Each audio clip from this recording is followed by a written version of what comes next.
Unidade 1. Produção, circulação e trabalho. Aula 3.1. Conteúdo: a marcha da colonização na América Portuguesa. Habilidade: analisar o papel dos bandeirantes, dos soldados e dos jesuítas nos 2 primeiros séculos da colonização portuguesa na América.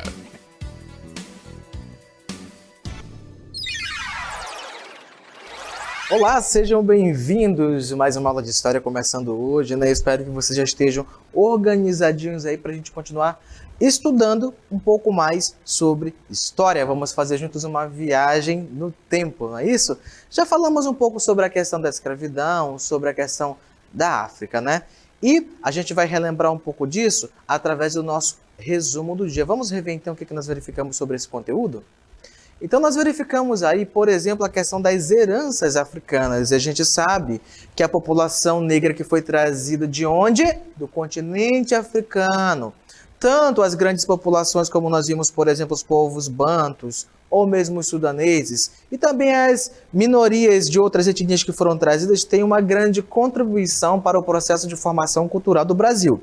Seja na questão da dança, da língua, da musicalidade, ou mesmo também da alimentação, né, que são muitas as heranças. A gente sabe que nós não seríamos o Brasil sem tais características presentes até os dias de hoje. Além disso, falamos também um pouco sobre a questão da religiosidade, onde muitas vezes as religiões afrodescendentes que têm matriz africana, como por exemplo Umbanda, Candomblé, e por aí vai, algumas outras também, que você pode até verificar depois quais são outras religiões associadas a essa questão de matriz africana, são discriminadas. E a gente viu que, na verdade, desde que surge cultura negra no Brasil, essa cultura é criminalizada como se fosse algo errado, é aquilo que não pode ser feito, que não pode ser dito, que não pode ser mencionado.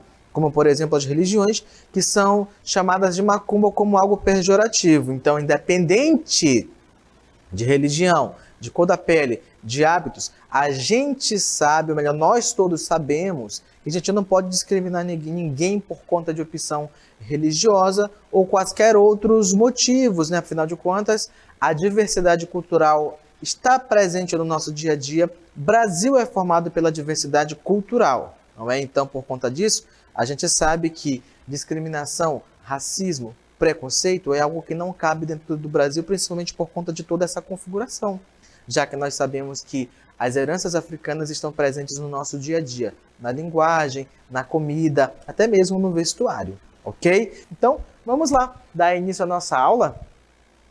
Para começo de conversa, eu quero apresentar para vocês um mapa. Vamos ver qual é? Eu tenho certeza que vocês já conhecem, estão cansados de ver esse mapa aí, não é? A marcha da colonização portuguesa, Amazônia Portuguesa.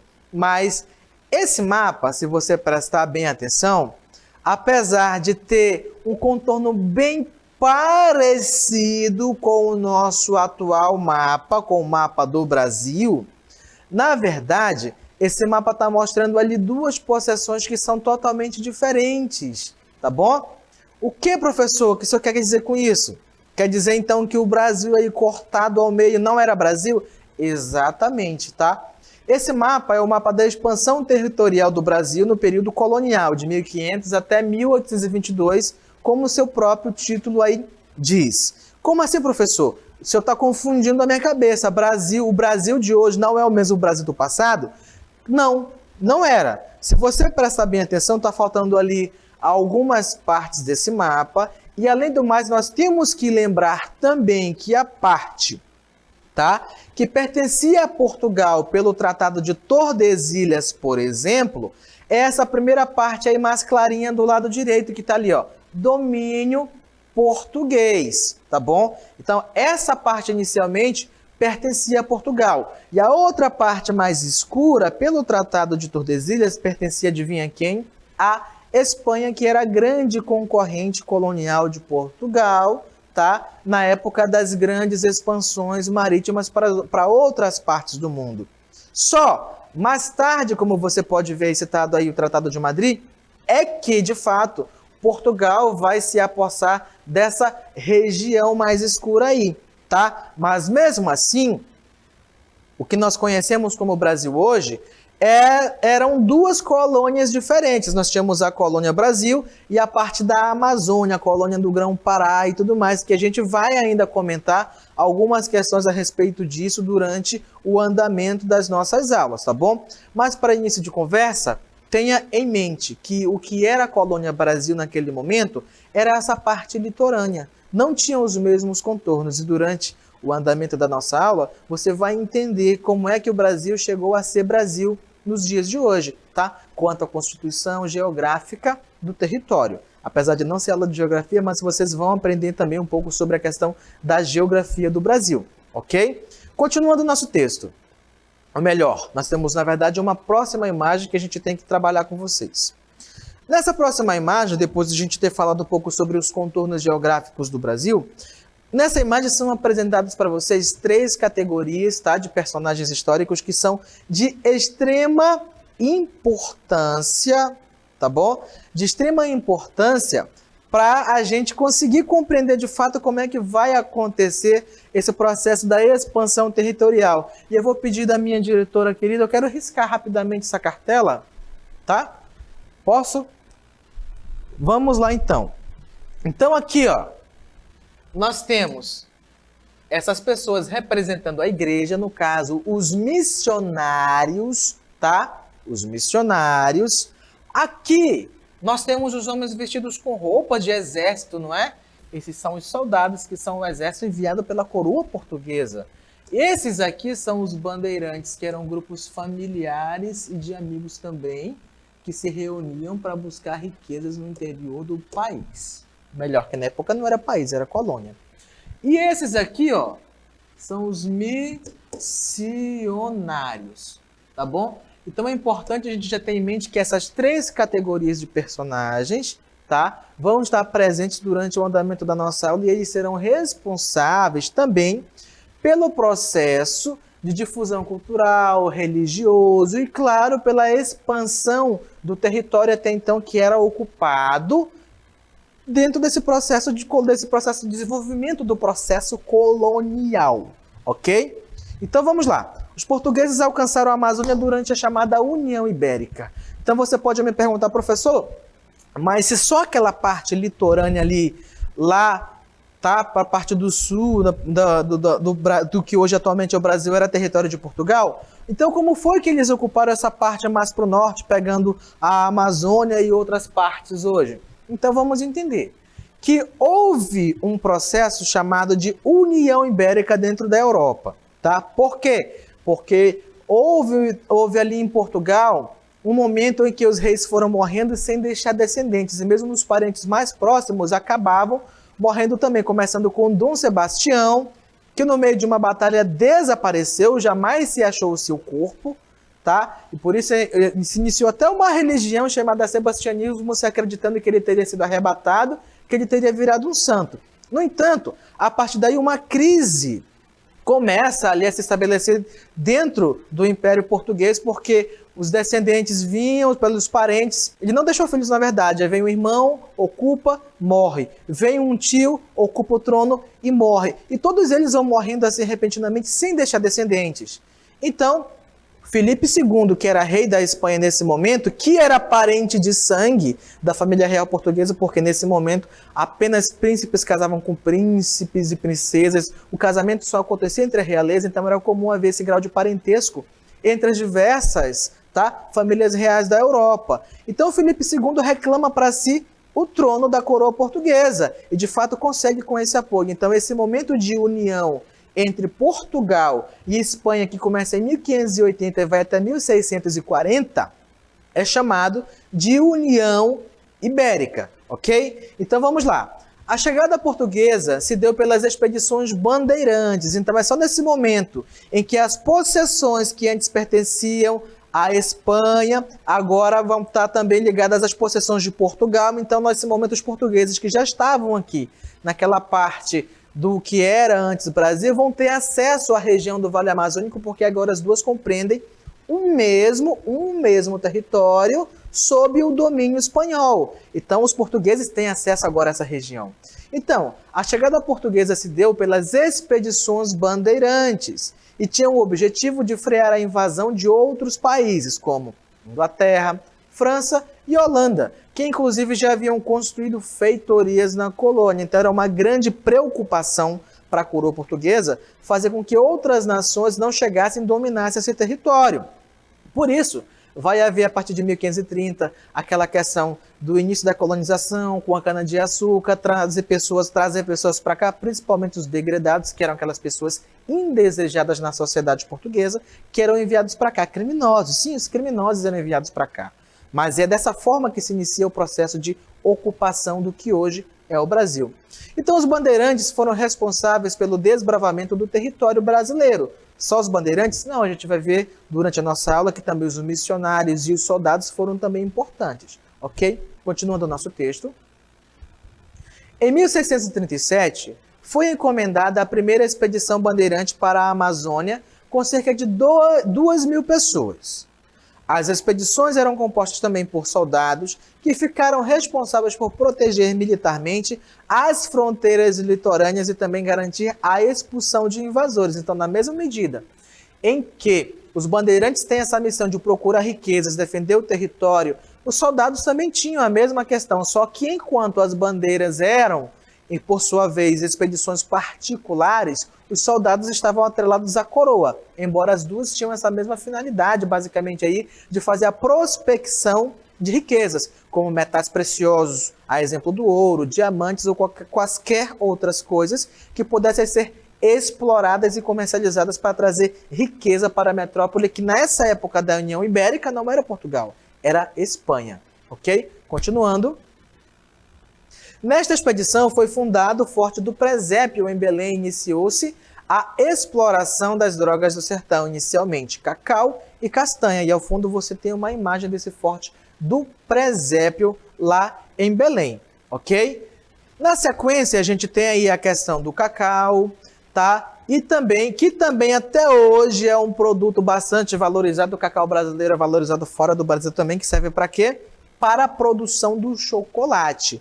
Na sequência, nós temos uma outra imagem também, de algo que até alguns de vocês ou parentes de vocês podem até extrair ainda hoje, que serve para ganhar um dinheiro ali, que é a castanha de onde? Do Paraná, não, do Brasil. Hoje mudou essa nomenclatura, é chamada de castanha do Brasil, ok?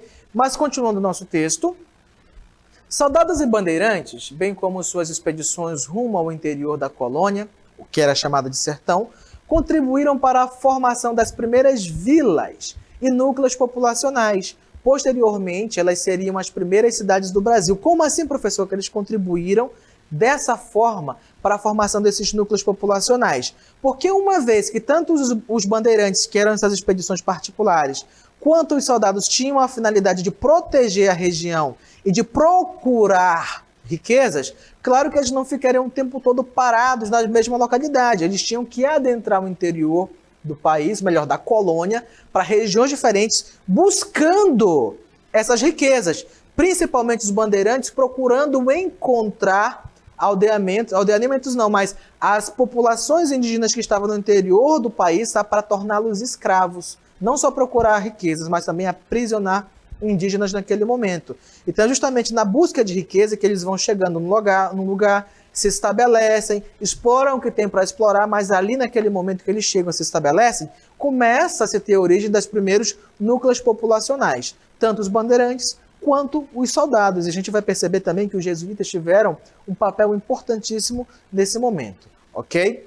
Nós vamos continuar falando ainda sobre a questão dessas figuras que nós já começamos a falar ali, soldados, bandeirantes e também dos jesuítas. Se vocês prestaram bem atenção, na nossa primeira imagem eu destaquei para vocês ali 3 figuras principais que estão associadas a esse processo da expansão territorial, a expansão da área que era das áreas que eram até então ocupadas pelos colônios.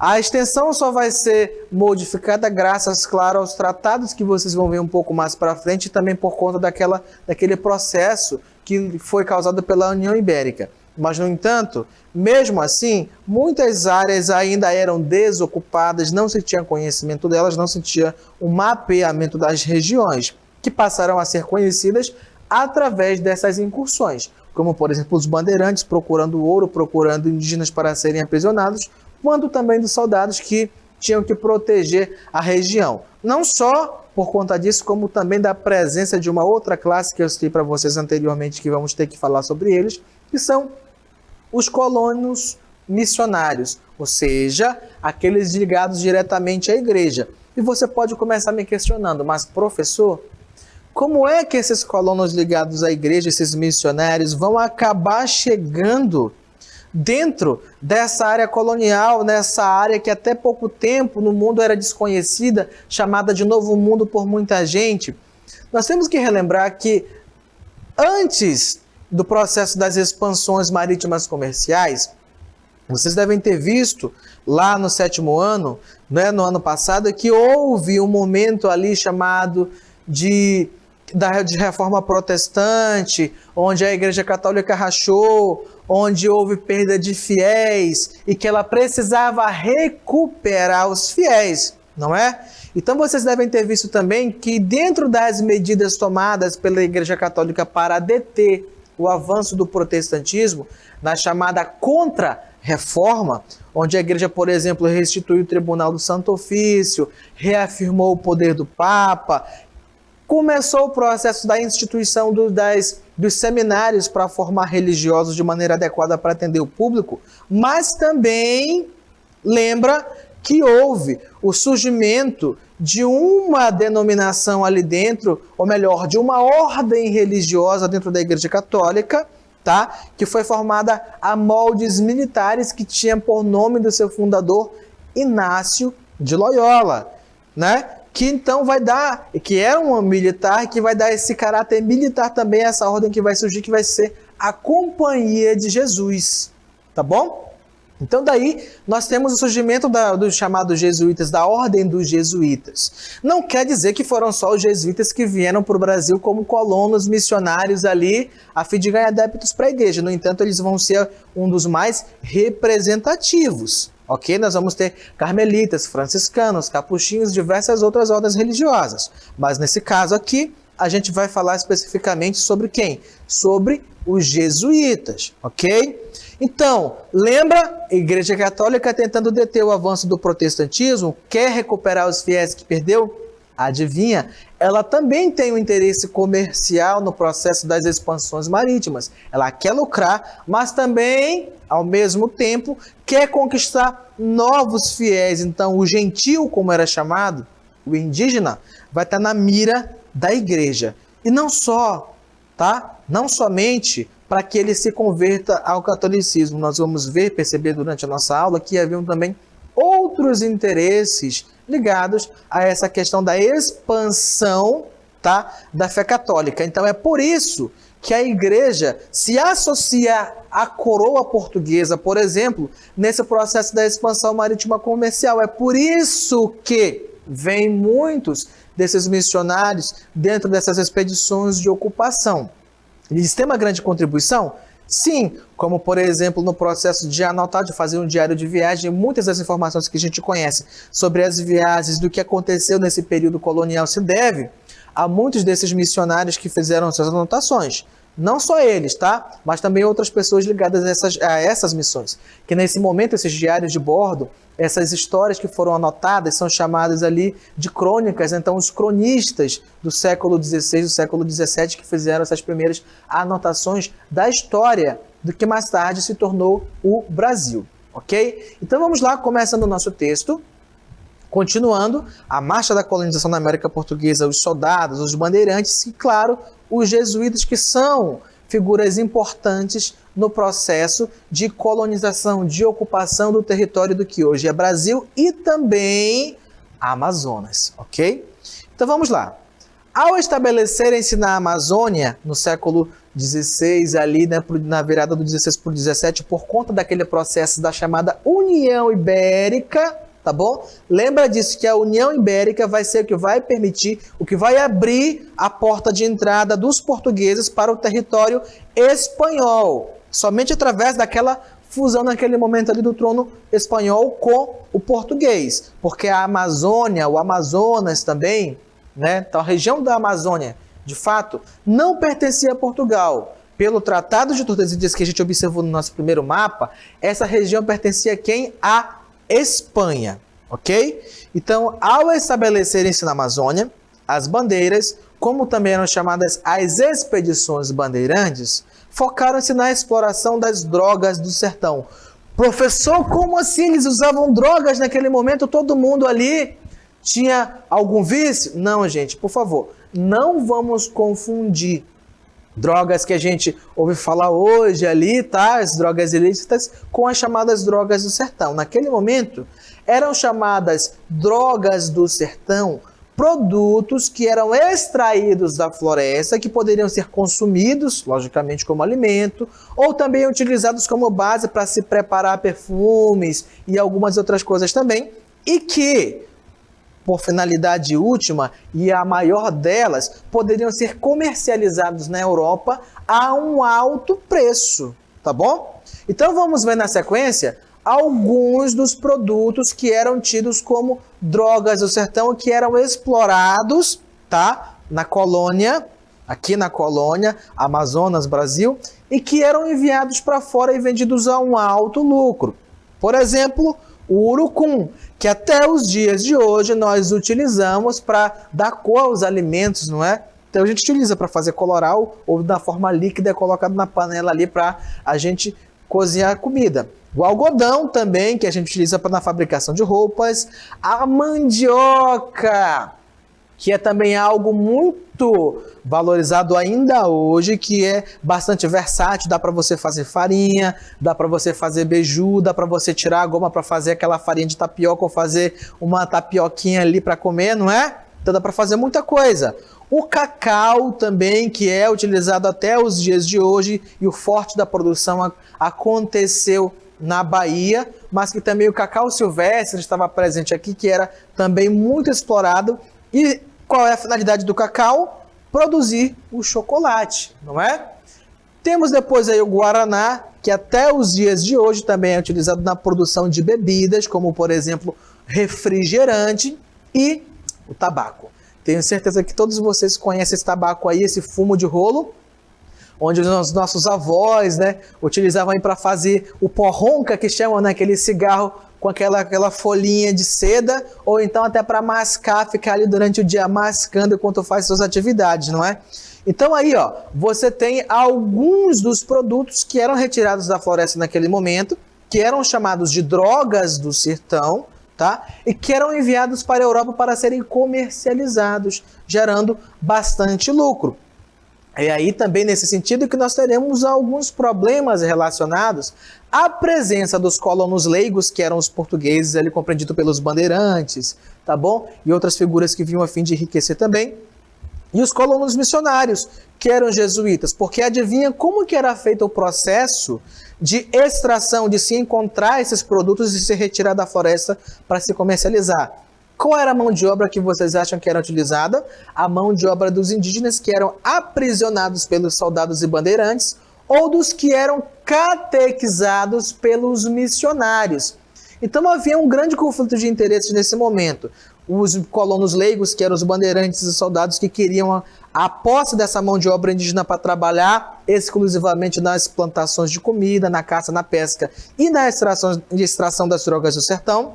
E por sua vez tínhamos a presença da igreja marcada ali pelos missionários jesuítas, que também queriam essa mão de obra. Para quê? Tanto para extrair as drogas do sertão, que por sua vez os produtos que eram comercializados pela igreja não eram taxados pela coroa, eles tinham lucro de 100%, mas também querem converter a alma do gentio. Então vai se estabelecer um grande conflito aí entre esses colonos leigos e esses missionários pelo controle da mão de obra dos indígenas. Ok? Continuando o nosso texto. Entretanto, adentrar a floresta amazônica era dificílimo. Para tanto, os bandeirantes tiveram de se apossar do conhecimento indígena. Nesse contexto, os jesuítas, personagens muito atuantes neste primeiro momento da colonização, entram em conflito com os bandeirantes. Bandeirantes e jesuítas exploravam indígenas de maneiras diferentes e os utilizavam na colonização de acordo com os interesses próprios. Então vamos ver aí, na continuação do nosso texto, um quadro que vai tratar especificamente dessa questão desses interesses. Por exemplo, os bandeirantes defendiam a escravização do indígena do indígena tanto para conseguirem superar as dificuldades da floresta como para trabalhar na exploração das drogas do sertão. E muitas vezes, na verdade, todas as vezes que esse bandeirante se sentiam contrariados, esses colonos leigos, como também podem ser chamados, quanto à obediência desses indígenas, era muito comum a utilização da violência. Não só da violência, como também o processo de viciamento dessas populações indígenas em produtos como, por exemplo, cachaça, aguardente, tá? Produtos alcoólicos, para fazer muitas vezes esses indígenas trabalharem em troca das bebidas, para manter um vício, ok? Enquanto os jesuítas estavam empenhados em catequizar os indígenas, convertendo-o ao cristianismo, o compromisso da congregação em ampliar a fé cristã pelo Novo Mundo. Deste modo, foram responsáveis por aniquilar a cultura de diversas etnias indígenas, porque na mesma medida em que se catequiza, também se faz com que esse indígena abandone sua língua, seus costumes, suas crenças, se vista de um modo diferente, suas relações sociais passam a ser diferenciadas também, como até mesmo a questão do próprio modo de morar também passa a ser alterado. Então, enquanto de um lado, você tem os bandeirantes se valendo da violência, da maneira forçosa que se obriga alguém a trabalhar, então colocando os indígenas num regime semelhante ao da escravidão. Do outro lado, nós temos a igreja que, por sua vez, desmonta todo um sistema cultural indígena, mas que tenta trabalhar o processo do convencimento. Por quê? Porque na medida que se catequiza, que se ensina os preceitos religiosos, se estabelece também um sistema de que esse indígena tem que aceitar porque ele deve ser obediente às normas religiosas que ele está aprendendo. Então, um trabalha pela força e o outro trabalha pelo convencimento, ok? Continuando o nosso texto. Então, essas ações foram responsáveis pela dizimação de muitas etnias indígenas em toda a Amazônia. Não só pela ação dos missionários em mudar toda essa questão da cultura, da religião, como também dos missionários, dos colonos leigos, como os bandeirantes, que muitas vezes chegavam em uma aldeia e faziam o quê? Chegavam matando todo mundo. Quem sobrevivia era levado como escravo, era aprisionado e levado para trabalhar à força, ok?